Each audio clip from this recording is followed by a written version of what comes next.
Hey, salut tout le monde, j'espère que vous allez bien et bienvenue sur notre chaîne YouTube les SA Masters. Donc aujourd'hui, on se retrouve pour un nouveau tuto. Donc cette fois-ci, on va vous présenter la méthode Scrum.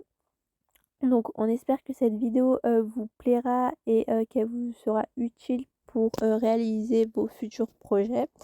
Donc on vous laisse directement avec la suite de la vidéo. Donc avant de rentrer dans la définition précise de ce que c'est Scrum, nous ferons une petite introduction de ce que c'est globalement et à quoi elle sert. Ensuite, nous verrons les différentes étapes de cette méthode. Nous illustrerons ces étapes par un exemple précis. Nous continuerons avec les avantages de cette méthode et nous finirons par une conclusion. Donc on pourrait résumer la méthode Scrum comme étant une méthodologie agile utile pour gérer un projet. Donc elle permet de modifier soit un projet, un produit ou encore une fonctionnalité de manière rapide et légère. Ce processus insiste sur la collaboration entre les membres de l'équipe, la flexibilité ainsi que l'amélioration continue des travailleurs. La méthode Scrum est composée de 3 rôles importants comme le Product Owner, excusez-moi pour mon accent, qu'on appelle aussi chef de produit. Mais il y a aussi le Scrum Master et pour finir, on a l'équipe de développement qui va se charger de la production du produit en question. Donc ces 3 personnes travaillent ensemble afin de fournir des produits de haute qualité de manière itérative. Donc on pourrait définir ce mot comme étant un processus dans lequel une série d'opérations est réalisée de manière cyclique dans le but de se rapprocher de plus en plus vers le résultat désiré. Mais elle est aussi incrémentale, donc c'est-à-dire qu'elle va apporter quelque chose de nouveau heu, à ce qu'on avait déjà. Mais qu'est-ce que c'est que Scrum précisément et à quoi ça sert? Donc Scrum est une méthode de gestion de projet agile très utilisée pour gérer un projet de groupe en se concentrant sur une collaboration étroite et continue entre les membres de l'équipe de développement, le client ainsi que les parties prenantes afin de livrer des produits de haute qualité dans des délais serrés. Donc cette méthode utilise des cycles de développement itératifs, donc ce que je vous ai expliqué précédemment, qu'on appelle aussi sprint, qui permettent à l'équipe de s'adapter rapidement aux changements et de créer de la valeur pour le client. Son nom justement signifie une mêlée et s'inspire du rugby, donc c'est un sport durant lequel l'équipe avance dans la même direction. Pour les coups, dans la méthode Scrum, une mêlée est un sprint qui vise à réunir toute l'équipe, du projet, sur une partie limitée du produit ou du service réalisé pour une durée d'1 à 4 semaines. On va maintenant passer aux différentes étapes pour mettre en place ce méthode Scrum. Il faut savoir qu'il en existe 6 étapes au total. Premièrement, il faut constituer une équipe Scrum. L'équipe Scrum doit comprendre un Product Owner, un Scrum Master et des membres de l'équipe de développement. Le Product Owner est responsable de la définition des objectifs du projet. Il rédige les User Stories, c'est une explication non formelle, générale d'une fonctionnalité logicielle, écrite du point de vue de l'utilisateur final, du backlog produit et de la priorisation des éléments du backlog. Le Scrum Master est responsable de faciliter les réunions Scrum et de veiller à ce que l'équipe respecte les principes et les pratiques de Scrum. Les membres de l'équipe de développement sont responsables de la réalisation du travail. Deuxièmement, il faut créer un backlog produit. C'est-à-dire, le backlog produit est une liste de toutes les fonctionnalités, tâches et les améliorations à apporter au projet. Le Product Owner doit hiérarchiser les éléments du backlog produit en fonction de leur valeur commerciale et de leur complexité. Troisièmement, on doit planifier le sprint. L'équipe Scrum se réunit pour planifier le sprint en sélectionnant les éléments du backlog produit qui seront réalisés pendant le sprint. Les membres de l'équipe estiment le temps nécessaire pour chaque élément et les planifient à l'aide de l'objectif pour le sprint. Quatrièmement, on doit réaliser le sprint. L'équipe Scrum travaille ensemble pour réaliser les tâches du sprint. Elle se réunit quotidiennement pour une brève réunion de suivi de l'avancement appelée le Daily Scrum.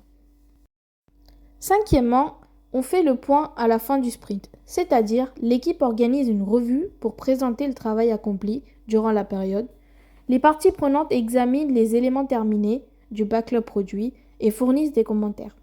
Les éléments qui ont été terminés sont validés et sont considérés comme terminés et retirés du backlog.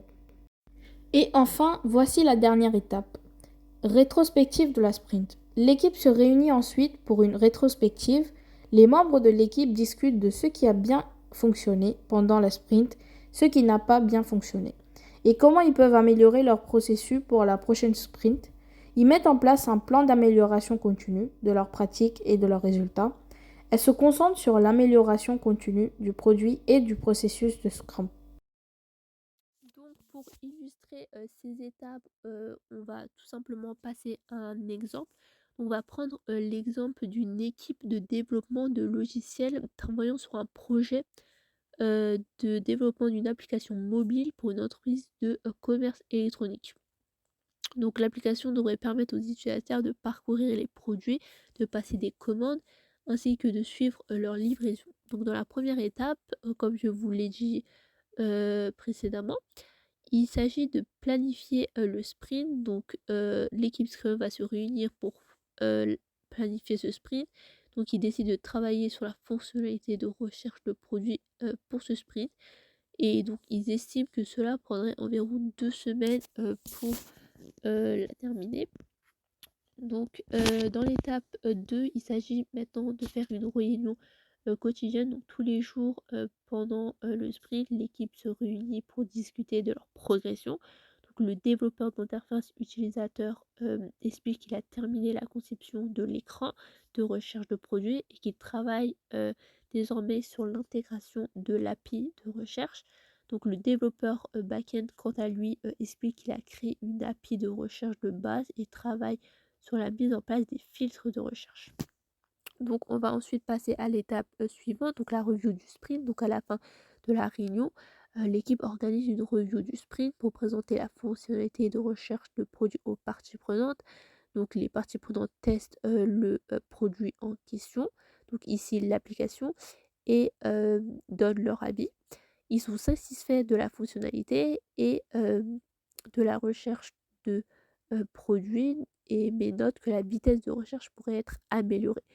Donc on va maintenant passer à l'étape 4, donc rétrospective du sprint. Donc l'équipe se réunit à nouveau pour une rétrospective du sprint.